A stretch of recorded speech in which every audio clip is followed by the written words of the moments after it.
নমস্কার বন্ধুরা, গোপাল ভাঁড়ের গল্প চ্যানেলে আপনাদের স্বাগত।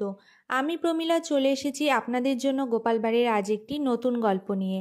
গল্পটির নাম অর্ধভোজনে অর্ধদক্ষিণা। তাহলে চলুন শুরু করি আজকের গল্প। গোপাল একদিন কৃষ্ণনগরে একটা বড় হোটেলের সামনে দাঁড়িয়েছিলেন। সেখানে এক বন্ধুর সঙ্গে তার দেখা করার কথা। রাস্তার মোড়ের মাথায় হোটেল। দেখা করার জায়গা হিসাবে এ স্থান বন্ধুই স্থির করেছিল। হোটেল মালিকটি ছিল বেশ রসিক। সে বাইরে এসে রসিকতা করে গোপালকে ডেকে বলল, ওহে বাপু, হোটেলে মাংস রান্না হচ্ছে, তার খুশবু ছড়িয়ে পড়েছে বাইরে। ঘ্রাণেন অর্ধভোজনম, ঘ্রাণে অর্ধেক ভোজন হয়ে যায়।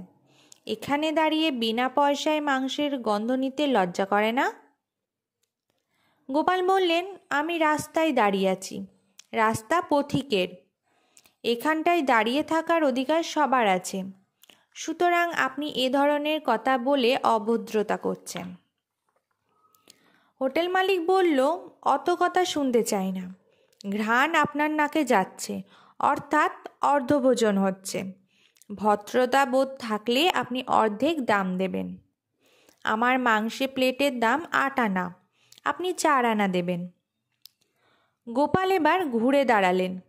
তার পকেট থেকে একটা আদুলি বের করে বুড়ো আঙুল আর তর্জনীর সাহায্যে টস করার মতো ঘোরাতে টং করে শব্দ হলো। তারপর আদুলিটা লুফে নিয়ে সঙ্গে সঙ্গে পকেটে চালান করে দিলেন। দোকানদার বলল, কই দাম দিলেন না? গোপাল বললেন, পকেটের পয়সা পকেটেই রাখলাম, তার আগে আপনাকে আদুলির শব্দটা শুনিয়ে দিলাম তো। গন্ধে যদি অর্ধভোজন হয়, শব্দ শ্রবণে তাহলে অর্ধমূল্য প্রদান। আদুলির শব্দ শুনে আপনি 4 আনা পেয়ে গেছেন। এ কথা শুনে দোকানদার বলল, সে কি? গোপাল বললেন, নয়, হ্যাঁ মশাই, যান, আপনি আপনার দোকানের মধ্যে চলে যান।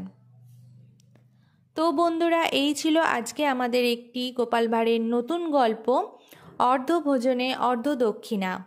গল্পটি আপনাদের কেমন লাগলো অবশ্যই কমেন্টের মাধ্যমে জানাবেন এবং লাইক শেয়ার করবেন।